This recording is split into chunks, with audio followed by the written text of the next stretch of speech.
2025년 넷플릭스의 전략 두뇌 서바이벌 예능 데블스 플랜 시즌2가 다시 한번 화제를 몰고 왔습니다. 시즌1의 흥행을 발판 삼아 시즌2는 출연진 구성부터 더욱 정교해졌으며 다양한 분야의 전문가와 전략가들이 참여해 예측 불가능한 전개를 만들어낼 것으로 보입니다. 시즌1의 그 치열한 두뇌 싸움, 배신, 반전 기억하시죠? 이번 시즌은 14명의 플레이어, 새로운 데스룸 룰, 그리고 더 잔혹해진 게임으로 돌아왔습니다. 오늘은 고의 두뇌 플레이어를 분석하고 14명 참가자 모두의 활약을 예측해볼게요. 누가 게임을 지배하고 누가 우승 트로피를 들까요? 먼저 데블스 플랜 2의 핵심 변화를 짚어볼게요. 정종현 PD의 최신작 데블스 플랜 데스룸은 7일간 합숙하며 최고의 브레인을 가리는 두뇌 서바이벌. 시즌 1보다 플레이어가 12명에서 14명으로 늘었고 게임은 더 치열해졌어요. 가장 큰 변화는 바로 데스룸과 감옥동. 정종현 PD에 따르면 감옥동에 들어간 플레이어들은 감옥 매치를 치르고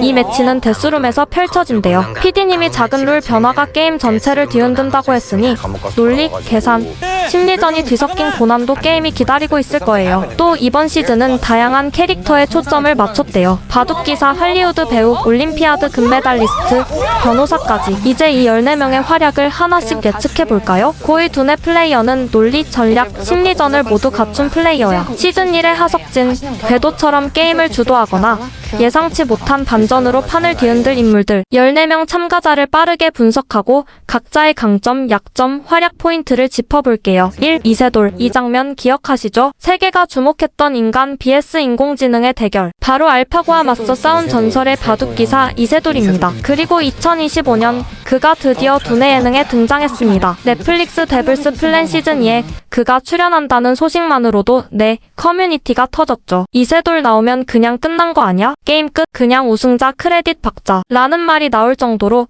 시청자들의 기대감은 이미 정점을 찍었습니다. 이세돌의 강점은 두말하면 잔소리입니다. 수읽기, 장기 전략 설계, 변수 대응 능력. 알파고와의 대국에서도 보여줬듯 그는 눈앞에 한 수가 아니라 10수, 20수 뒤를 내다보는 플레이어입니다. 특히 시즌2의 구조가 감옥동 데스룸이라는 고립된 구역 중심으로 전개되면서 단판 대결에 강한 이세돌은 데스매치에서 엄청난 저력을 보여줄 수 있어요. 침착한 심리, 과열되지 않는 멘탈, 여기에 논리 기반 게임이면 말 그대로 무쌍 가능. 하지만 이세돌도 약점은 있습니다. 바둑은 철저한 11 전략 싸움, 즉 다수의 감정이 얽히는 정치적 게임, 사회적 연합 게임에서는 상대적으로 서툴 수 있어요. 시즌2가 다인원 협상과 감정적 설득이 중요한 구조라면 카리스마 리더 타입은 오히려 견제를 받을 수 있습니다. 게다가 너무 일찍 실력을 드러내면 표적 1순위, 바로 감옥 직행이죠. 그래서 이세돌에게 필요한 건 초반의 존재감을 적당히 드러내는 절제 전략, 그리고 중반부부터 본격적으로 게임을 뒤흔드는 타이밍 싸움입니다. 게다가 이세돌 말투나 태도 자체가 굉장히 차분하고 절제되어 있어서 시청자 입장에선 일종의 지적 카리스마로 다가옵니다. 즉 예능감은 튀지 않지만 존재감은 묵직하게 남는다. 다른 참가자들이 와 쟨 진짜 사람인가? 저 형이 말은 없는데 다 기억하고 있더라. 이런 반응을 보이기 시작하는 순간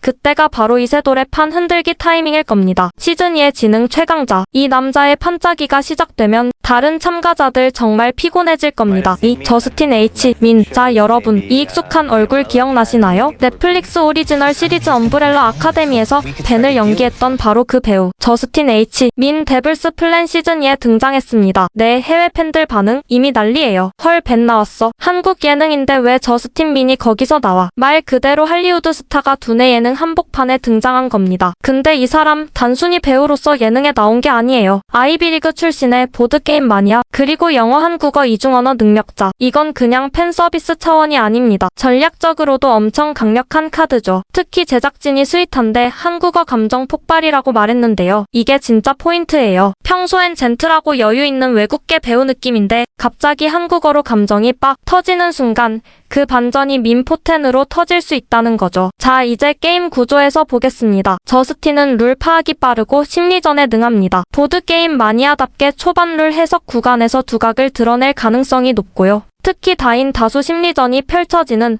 데스룸 게임에서는 엄청난 활약을 기대할 수 있어요. 심리전의 핵심은 속여야 산다인데요. 이중 언어 플레이어라는 점이 큰 강점으로 작용합니다. 한국어로 연합하면서 영어로 내부 전략 공유? 아니면 반대로 영어로 속삭이며 혼란을 주는 다중 커뮤니케이션 기술? 이건 다른 참가자들 입장에선 진짜 미치고 팔짝 뛸 일입니다. 게다가 할리우드 배우라는 포지션 자체가 참가자들에게 심리적 거리감을 유발할 수 있어요. 같이 게임하는 건데 은근히 조심하게 되는. 그런데 바로 그 순간 뒤통수를 칠 수 있다. 완벽한 예능 서사죠. 물론 약점도 있습니다. 감정이 동요할 때 전략이 흔들릴 리스크. 낯선 예능 포맷, 한국식 집단 정서, 그리고 실시간 압박감 속에서 예상 못한 감정 폭발이 리스크가 될 수도 있어요. 하지만 동시에 그게 또 예능적으로는 대박이거든요. 순둥이 이미지인데 갑자기 정색하고 승부욕 폭발하면 시청자들은 바로 움짤 저장 들어갑니다. 결론은요. 밈 제조기 다국적 전략가 예능감 만렙 스타라는 복합 포지션의 희귀 참가자입니다. 우승권? 가능성 있습니다. 근데 더 중요한 건 이 사람은 화면에만 나와도 사건이 됩니다. 저스틴 H. 민. 그가 데블스 플랜에서 얼마나 망가질지 아니면 얼마나 고요하게 키를 쌓을지 우린 오직 하나만 확실히 말할 수 있습니다. 밈 나옵니다. 무조건. 3. 규현. 데블스 플랜 시즌2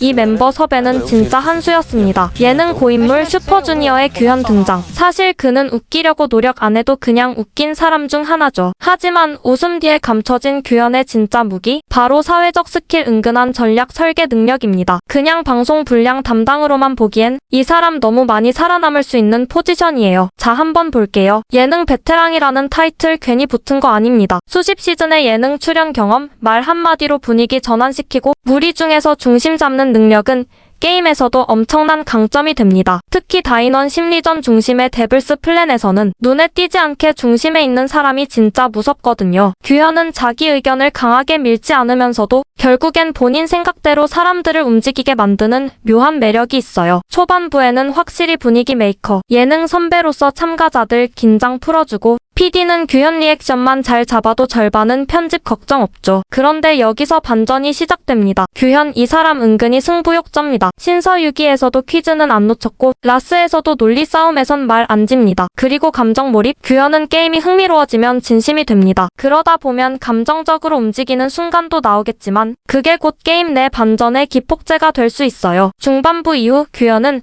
배신자 포지션으로 전환될 가능성이 높습니다. 그리고 중요한 건 그 배신이 이상하게 밉지 않을 거라는 점. 왜냐? 말투가 너무 얄밉게 웃기거든요. 본인이 배신하고도 웃기니까 봐준다는 면역력을 가진 플레이어예요. 게임 스펙트럼 자체는 두뇌 풀가동 전략형이라기보단 사회적 설계형 플레이어입니다. 이세돌이 계산하고 정영규가 분석한다면 규현은 그냥 웃으면서 사람들을 굴립니다. 결국 규현은 웃긴 사람으로 시작해서 생각보다 전략 있는 사람으로 끝날 겁니다. 그의 진짜 게임은 말 한마디, 시선 처리 하나에서 시작돼요. 규현 데블스 플랜에서 진심으로 장난치는 사람이 가장 무서운 거 아시죠? 예능감, 연합력, 반전 드라마까지 다 가졌습니다. 우승까지 갈 수도 있습니다. 하지만 그보다 중요한 건 시청자 눈엔 절대 안 잘릴 캐릭터라는 점. 예능 분량 1픽 규현이었습니다. 4. 강지영. 이번 시즌 데블스 플랜이 이 참가자 딱 보면 이런 말 나오죠. 아, 똑똑한 사람은 말투부터 다르다. 강지영. JTBC 간판 아나운서 출신이자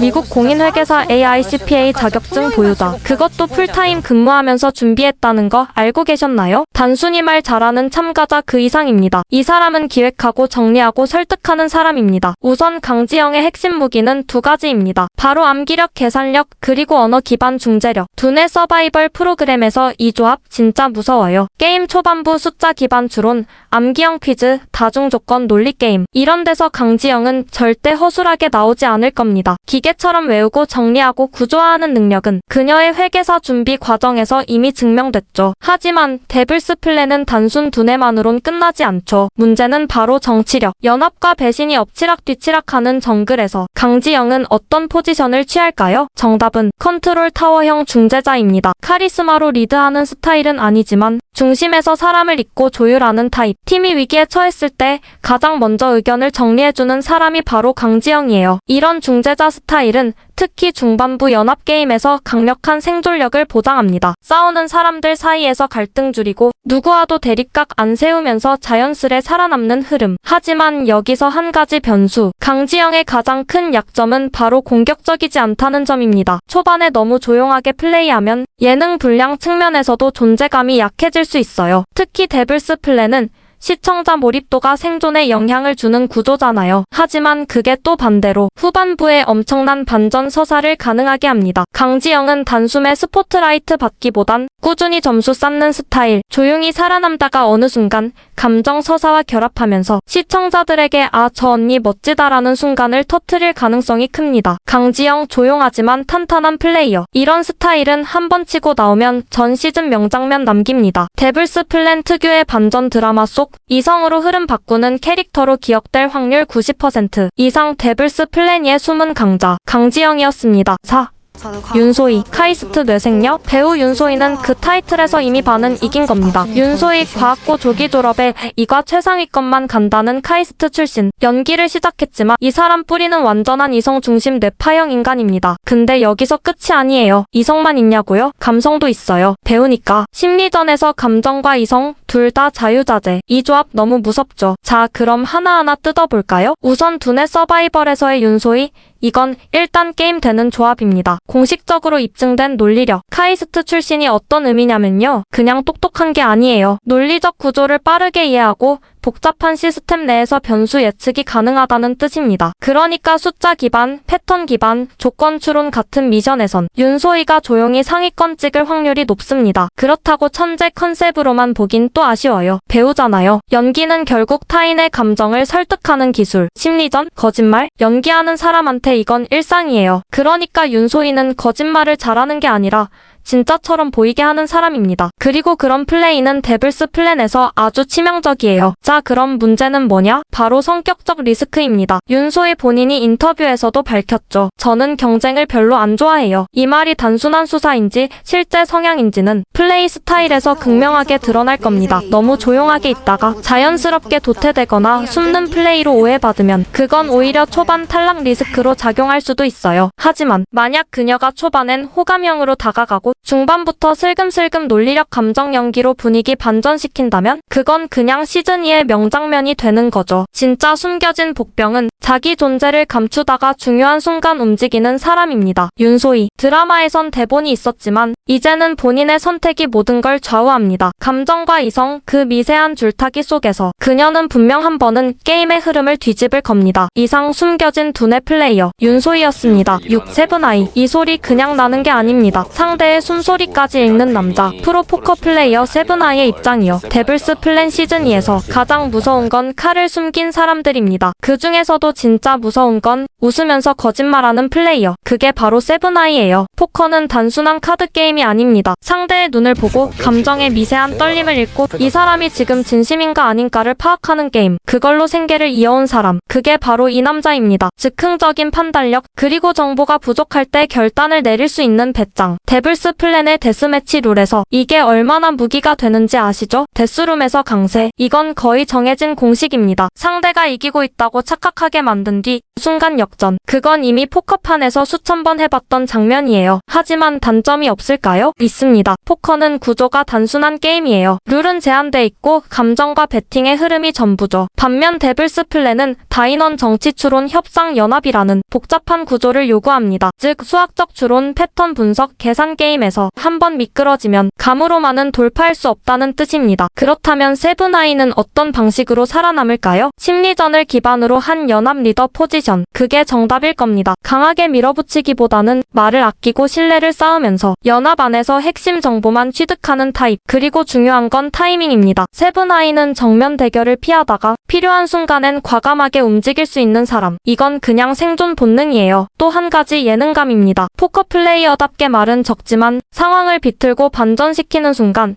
시청자에게 각인될 수 있어요. 무심한 한마디, 무표정한 웃음, 이게 또 밈으로 터질 수도 있죠. 결국 세븐아이는 게임의 메인 흐름보단 변수 구간의 반전 담당 캐릭터, 상위권 우승 후보보다는 매회 이 사람 어디까지 갈까 궁금하게 만드는 미스터리 카드 같은 존재가 될 가능성이 높습니다. 그 어떤 논리보다, 그 어떤 대사보다 무서운 건 말없는 자신감. 포커판에서 살아남은 자, 세븐아이. 이번 시즌 그가 보여줄 카드는 생각보다 강할지도 모릅니다. 7. 이승현. 이 무대에서의 미소는 아름다움을 위한 것이었지만 이번 게임에서의 미소는 생존을 위한 무기입니다. 미스코리아진 이승현. 그녀의 전략은 단순한 외모가 아니라 그 너머에 있는 이미지 메이킹입니다. 데블스 플랜 시즌2에서 가장 저평가된 포지션이 바로 미모를 앞세운 참가자입니다. 하지만 기억하세요. 이승현은 미스코리아진, 그리고 그 타이틀이 이번 게임에서 전략적 무기로 작동할 수 있습니다. 초반부에서 이승현은 분명 호감형 플레이어입니다. 공격보단 소통 중심, 적극적인 리더십보단 조율형 포지션. 그렇기에 자연스럽게 연합 내부로 스며들 수 있는 능력자. 특히 남성 플레이어 중심의 초반 구도에서는 그녀의 친화력이 큰 무기가 됩니다. 하지만 단순히 웃고 넘기는 호감형으로만 보기엔 이승현의 속내는 훨씬 더 복잡합니다. 그녀는 방송 전 인터뷰에서도 말했죠. 이번엔 똑똑한 이미지로 남고 싶어요. 이건 단순한 말이 아니라 이미지 전략의 선언입니다. 두뇌 게임 경험은 부족할 수 있습니다. 하지만 그게 꼭 약점은 아니에요. 오히려 자신이 부족하다는 걸 아는 사람은 더 열심히 준비하고 더 조심스럽게 접근하기 때문이죠. 특히 심리전 게임에서의 성장은 기대 포인트입니다. 미스코리아 출신으로 감정 표현과 공감 능력에 능하고 타인의 반응에 민감한 만큼 심리 게임의 흐름을 감각적으로 읽을 수 있어요. 이승현의 진짜 무서운 포인트는 상대가 나를 낮게 본다는 전제를 역이용하는 능력. 초반엔 무난하게 흘러가다가 중반에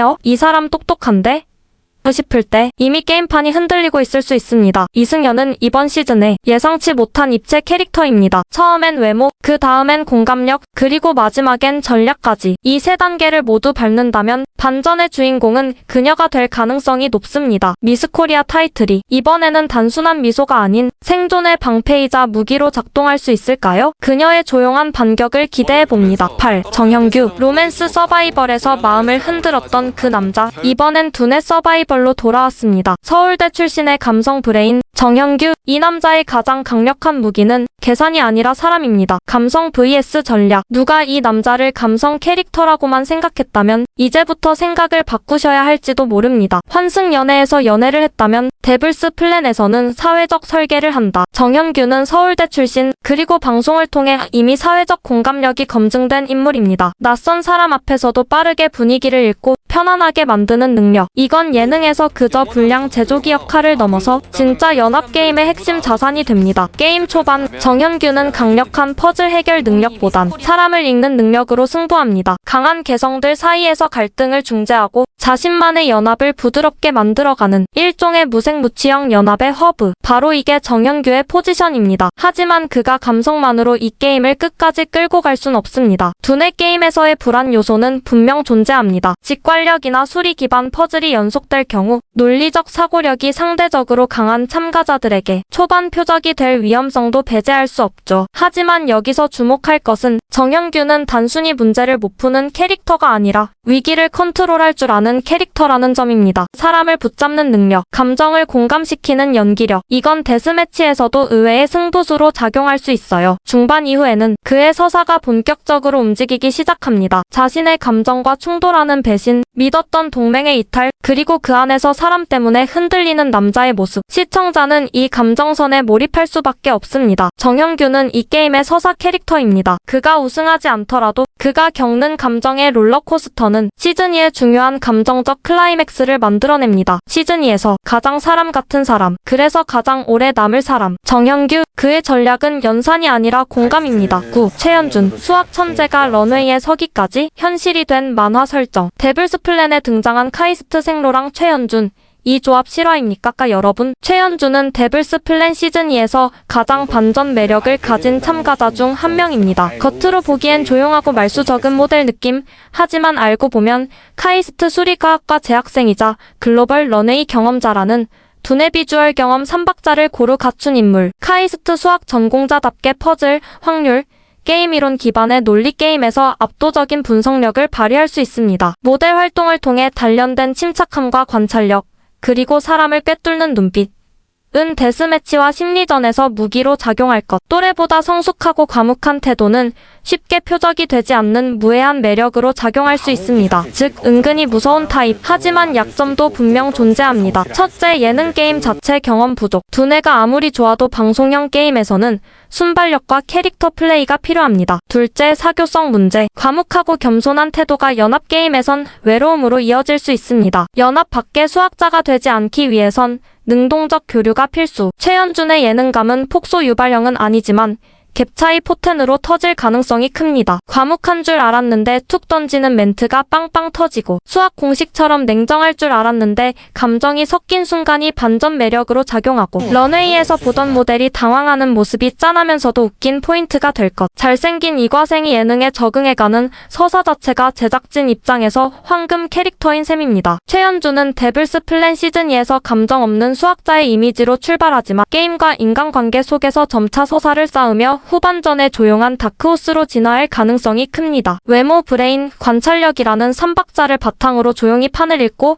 필요할 때 판을 흔드는 플레이어. 바로 그가 최현준입니다. 10주, 화면이 밝아진다. 그냥 등장만으로 분위기가 확 바뀌는 참가자. 아이돌 출신 가수 추입니다. 말 한마디, 눈웃음 한 번에 모두가 이 사람은 믿어도 되겠다는 생각이 들게 만드는 사람. 추의 가장 큰 무기는 바로 호감형 이미지입니다. 추는 그야말로 데블스 플랜과는 대비되는 느낌의 인물입니다. 이름도 귀엽고 행동도 귀엽고 심지어 말투까지 상냥하죠. 하지만 그 반전 매력이야말로 데블스 플랜에서의 강력한 무기가 될 수 있습니다. 게임 초반 참가자들은 서로를 잘 모릅니다. 누구를 믿어야 할지, 누구와 함께 가야 할지 판단이 안 서는 상태. 그럴 때 중요한 건 바로 첫인상과 분위기인데요. 추는 이 두 가지에서 모두 압도적인 우위를 차지합니다. 그녀는 누구와도 빠르게 친해질 수 있고 대부분의 참가자들이 심리적으로 경계심을 풀게 만드는 존재입니다. 즉 연합을 만드는데 특화된 캐릭터죠. 특히 여성 참가자 중 강한 플레이어가 있다면 슈와 손을 잡고 소프트 마이너스 하드 조합을 만들어 전략과 이미지 양면 공략도 가능합니다. 하지만 장점만 있는 건 아닙니다. 슈는 기본적으로 감정 표현이 솔직하고 사람들과의 관계를 매우 중요하게 여기는 성향입니다. 이는 때로는 약점이 될 수 있죠. 데블스 플랜은 철저히 전략과 배신의 세계입니다. 때론 거짓말도 해야 하고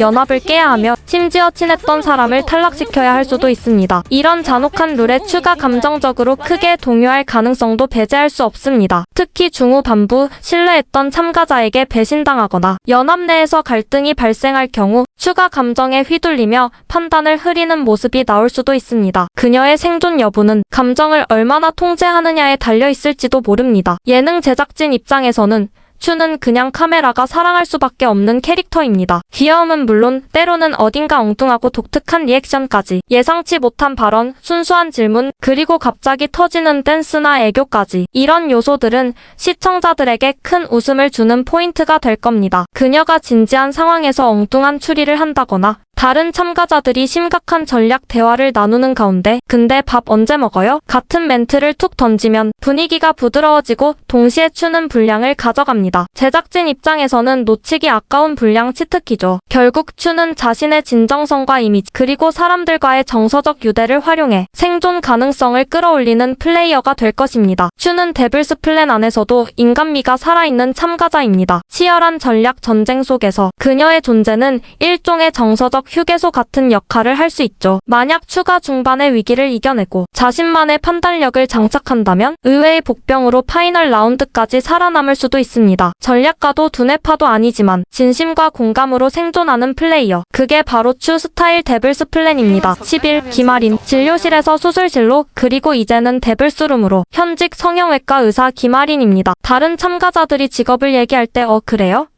하는 반응이 나오는 반면 성형외과 의사입니다 라는 말에는 다들 한 번 더 눈을 크게 뜹니다. 단순한 호기심이 아니라 그 안에 담긴 이미지 때문이죠. 정확하고 침착하고 신중할 것 같은 그 의사 느낌. 바로 그것이 김아린의 핵심 무기입니다. 의사는 직업 특성상 순간의 판단이 사람의 생명을 좌우합니다. 그런 상황을 수없이 겪어온 김아린에게 긴장감, 압박감, 감정적 동요는 통하지 않습니다. 게임이 혼란스러울수록, 모두가 정신없이 흔들릴수록 김아린은 오히려 중심을 잡습니다. 그리고 바로 그 논리적이고 차분한 사고가 특히 데블스 플랜의 두뇌 게임 구간에서 진가를 발휘하죠. 정보를 정리하고 추리를 조합하고 불필요한 감정을 배제한 채 냉정한 판단을 내리는 플레이. 특히 데스매치나 논리 기반 메인 매치에서는 그가 중심 플레이어로 떠오를 가능성이 높습니다. 게다가 김아리는 PD의 팬으로 프로그램에 대한 이해도와 몰입도도 상당하다고 알려졌습니다. 이 말은 즉슨 게임의 룰과 흐름을 다른 참가자보다 빠르게 파악할 수 있다는 뜻이죠. 하지만 모든 전략가는 외롭습니다. 게임은 혼자 잘한다고 되는 게 아니기 때문이죠. 김아린의 가장 큰 변수는 사회적 유연성, 즉 사람을 다루는 능력입니다. 그는 감정에 휘둘리지 않는 것이 강점이지만 그만큼 감정을 건드리는 플레이는 다소 서툴 수 있습니다. 정제된 말투, 거리감 있는 태도는 초반에는 믿을 만한 사람이 되지만 장기적으로는 다가가기 어려운 사람이 될 수 있죠. 특히 데블스 플랜에서는 공감과 정서적 설득도 생존 전략 중 하나입니다. 연합 내에서 감정 교류 없이 논리만으로 상대를 설득하려 하면 정이 안 간다는 평가를 받을 수도 있습니다. 요컨대 그의 약점은 관계의 밀도 부족, 그리고 연합에서의 안정성 결여입니다. 예능적인 면에서 볼 때 김아리는 몰입형 시청자에게 어필할 수 있는 캐릭터입니다. 카메라를 의식하지 않고 오로지 게임에 집중하는 모습은 그 자체로도 진정성이 느껴지죠. 하지만 동시에 톡톡 튀는 리액션이나 극적인 감정선은 다소 부족할 수 있습니다. 말을 아끼고 표정을 자제하는 타입이라 리얼리티쇼의 드라마적 요소에서는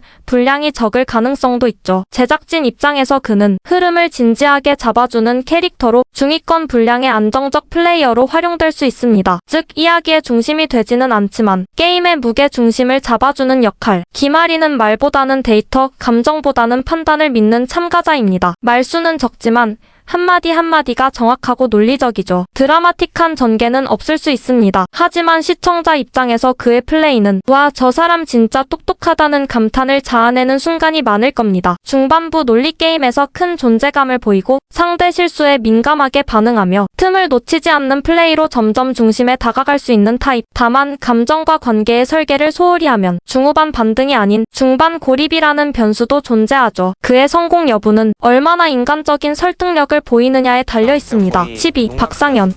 국제물리올림피아드 금메달. 그 말만으로도 뇌에서 스파크가 튑니다. 아, 이 사람은 진짜 머리 좋다. 공식적인 학업 성취의 끝판왕. 물리라는 가장 난해한 분야에서 세계 정상에 오른 사람. 박상현이 데블스 플랜에 출격했습니다. 게임은 논리와 수 싸움의 전쟁입니다. 그리고 박상현은 그 전쟁에 특화된 전투형 브레인입니다. 그의 가장 큰 강점은 바로 문제를 감이 아닌 수학과 과학으로 푸는 능력. 상대가 직관에 의존할 때 박상현은 정확한 수식을 세우고 변수를 조합하며 기하학적 해석까지 가능한 플레이어입니다. 특히 논리 퍼즐, 수열, 확률, 최적화 게임이 등장하는 순간 그는 곧바로 최단 루트를 찾아내며 다른 참가자들을 한 수 아래로 내려 보이게 만드는 압도적 존재감을 발휘하죠. 그에겐 이해가 안 되는 룰이 없습니다. 그냥 문제를 보면 해답까지의 경로가 머릿속에 그려지기 시작하는 거죠. 게다가 금메달리스트다운 자신감도 한몫합니다. 이건 제가 제일 잘합니다. 이 한마디만으로도 분위기를 리드하는 플레이어. 하지만 게임은 두뇌만으로 굴러가지 않습니다. 특히 데블스 플랜은 연합게임, 즉 사람과 사람 사이의 심리전이 절대적인 영향을 미칩니다. 박상현은 아직 상대적으로 어린 참가자입니다. 그리고 경험의 차이에서 오는 사회적 센스,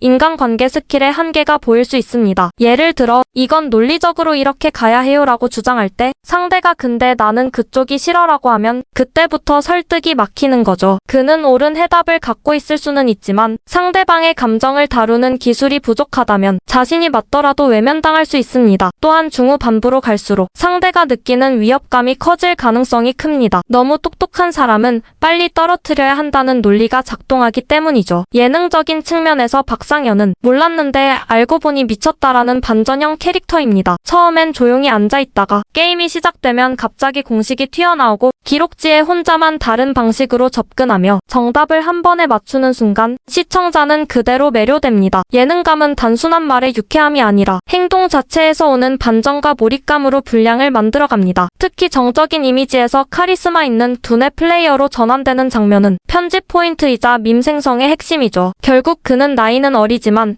가장 강력한 상대라는 수식어를 얻게 될 가능성이 높습니다. 박상현은 감정이 아닌 논리로 움직이는 게임형 플레이어입니다. 거짓말을 하기보단 진실을 빠르게 계산해 나가는 스타일. 그의 플레이는 마치 하나의 알고리즘을 보는 듯합니다. 입력된 정보에 따라 즉각 반응하고 거짓 신호를 제거하며 최적의 해답만 남겨놓는 방식. 단점은 인간미의 부족처럼 보일 수 있다는 점. 하지만 반대로 그 냉철함이 데블스 플랜의 정체성과 가장 어울리는 모습일지도 모릅니다. 과연 과연 박상현은 자신의 두뇌만으로 사람의 마음까지 컨트롤할 수 있을까요? 13. 손은유. 계약의 세계에서 수천억 원이 오가는 전쟁을 매일 치르는 사람. 말 한마디, 문장 한 줄로 판세를 뒤엎는 세계의 플레이어. M&A 전문 변호사 손은유. 데블스 플랜의 또 다른 강자가 등장했습니다. 그녀는 전문직의 범주를 넘어서 설계자이자 전략가라는 정체성을 가진 참가자입니다. 손은유의 가장 큰 무기는 단순한 말발이 아닙니다. 그녀는 말의 구조와 방향까지 설계할 줄 아는 사람입니다. M&A 기업 인수합병 분야는 상대방의 이익도 고려하면서 내 이득을 극대화하는 협상이 핵심입니다. 즉, 이기는 동시에 상대가 자발적으로 수용하게 만들어야 하죠. 이런 경험에서 나온 그녀의 협상력은 데블스 플랜에서 진가를 발휘할 수밖에 없습니다. 다수가 얽힌 메인 매치에서 숨은 중재자 역할, 데스매치 직전에 벌어지는 심리전과 교섭, 연합과 배신의 경계에서의 이익 계산까지. 손은유는 단순한 승부가 아닌 구조적 승리, 시스템적 우위를 추구하는 플레이어입니다. 하지만 그 치밀함과 논리성이 반대로 공격적인 인상으로 보일 수 있다는 점이 손은유의 최대 리스크입니다. 너무 계산적이야. 표정이 너무 읽기 어려워. 지금 날 설득하는 게 아니라 밀어붙이는 느낌. 이런 인식을 참가자들이 갖게 되면 그녀는 게임 초반부터 위협적인 존재 혹은 정서적으로 멀게 느껴지는 상대가 될 수 있습니다. 특히 감성적 설득이나 친화력 중심의 연합 구도에서는 다소 밀릴 수 있는 포지션이죠. 또한 손은유는 스스로 오랫동안 기억될 게임을 하겠다며 강한 의지를 드러낸 참가자입니다. 그 의지가 때로는 다른 플레이어에게 야망과 위험으로 해석될 수 있다는 점도 변수입니다. 예능적인 면에서는 손은유는 분명히 제작진이 좋아할 타입입니다. 한마디 한마디에 논리가 있고 표현 방식이 뚜렷하며 게임 후반부로 갈수록 서사가 쌓이는 구조. 특히 변호사라는 직업은 시청자에게도 어느 정도 거리감과 권위감을 주기 때문에 차가운 전략과 열정적인 생존자라는 반전형 서사도 충분히 가능합니다. 다만 리액션이나 감정 과잉 표현은 적은 편이라 예능적으로 크게 튀진 않지만 내용 중심의 분량 확보가 가능한 인물입니다. 중반부 이후 협상을 주도하며 위기에서 반등하는 장면, 치밀하게 판을 짜는 서사는 분량의 주요 포인트가 될 겁니다. 손은유는 말 그대로 게임을 플레이하는 것이 아니라 설계하려는 사람입니다. 다른 참가자들이 눈앞에 한 수에 집중할 때 그녀는 그 수 이후의 판 전체를 보고 움직입니다. 그래서 때로는 예측할 수 없는 타이밍에 완벽하게 계산된 한 수를 꺼내기도 하죠. 하지만 이 능력이 통하기 위해선 초반에 견제 타깃을 넘겨야 하고 다른 플레이어들과의 감정선 조율이 필수적입니다. 설득을 넘어 공감까지 갈 수 있을 때 그녀는 진정한 전략가로 완성됩니다. 14. 티노. 이름만 들었을 때는 의문이 들 수도 있습니다. 티노? 보드게임 마스터? 하지만 그가 한 판 시작하면 모두가 알게 됩니다. 이 사람 단순한 취미가 아니구나. 무수한 게임을 경험하며 매번 다른 규칙을 빠르게 이해하고 그 안에서 최적의 전략을 찾아온 플레이어. 현장형 전략가 티노 데블스 플랜에 등장했습니다. 티노의 가장 뚜렷한 무기는 게임 자체에 대한 이해력입니다. 보드게임은 단순한 놀이가 아닙니다. 그 안에는 확률, 심리전, 리소스 관리, 협상까지 모두 녹아있죠. 그리고 그는 이런 게임을 수백 번, 수천 시간 동안 경험한 사람입니다. 새로운 규칙, 남들보다 2배 빠르게 분석합니다. 불리한 조건, 리소스를 재배치하며 탈출구를 만들어냅니다. 사람들과의 심리전, 블러핑과 타이밍의 고수를 자처합니다. 그의 게임력은 화려하진 않지만 실전에서 검증된 스타일입니다. 특히 데블스 플랜처럼 룰이 매번 바뀌는 구조에서는 티노 같은 적응형 플레이어가 진짜 무섭습니다. 하지만 티노의 가장 큰 리스크는 그의 강점이 보이지 않는 것이라는 점입니다. 이름, 직업, 경력 모두 다른 참가자들에 비해 화려하지 않기에 게임 초반엔 주목받지 못할 가능성이 큽니다. 의사, 교수, 금메달리스트, 방송인 사이에서 보드게임 마스터요?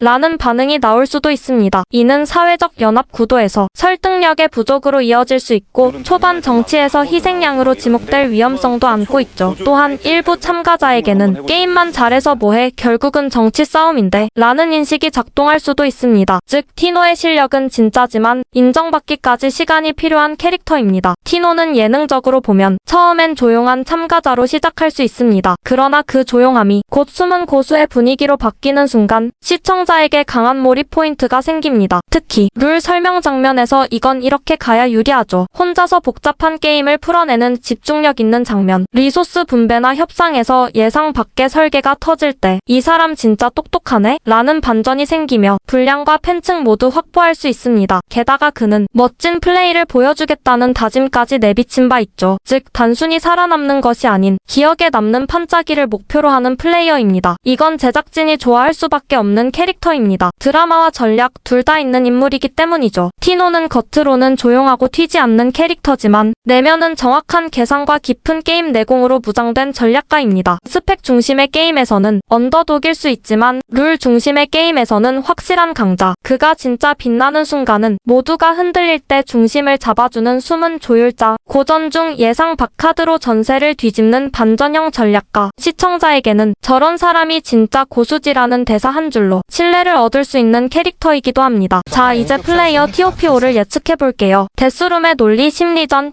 연합 관리까지 모두 갖춘 인물들. 5위 강지영, AICPA 합격자의 암기 계산 능력, 데스룸에서 안정적 플레이 예상. 4위 손은유, M&D와 변호사의 협상력과 논리 설계, 후반부 데스룸 강자. 3위 박상현, 올림피아드 금메달리스트의 분석력, 논리 게임에서 독보적. 2위 저스틴 H, 민, 아이비리그 보드게임 마니아, 심리전과 룰 파악으로 데스룸 지배. 1위 이세돌, 알파고를 이긴 바둑기사, 논리 침착함 전략 모두 완벽. 이세돌이 가장 유력하지만 저스틴 H, 민과 박상현이 다크호스로 떠오를 가능성 높아요. 손은유의 후반 반전, 강지영의 안정적 플레이도 주목. 여러분, 데블스 플래니의 고의 두뇌 플레이어 누가 될 것 같나요? 이세돌의 논리, 저스틴의 심리전, 아니면 박상현의 반전? 5월 6일 넷플릭스 공개. 1주차 1-4회부터 본방 사수합시다. 구독, 좋아요, 알림 설정 잊지 말고 다음 영상에서 또 만나요.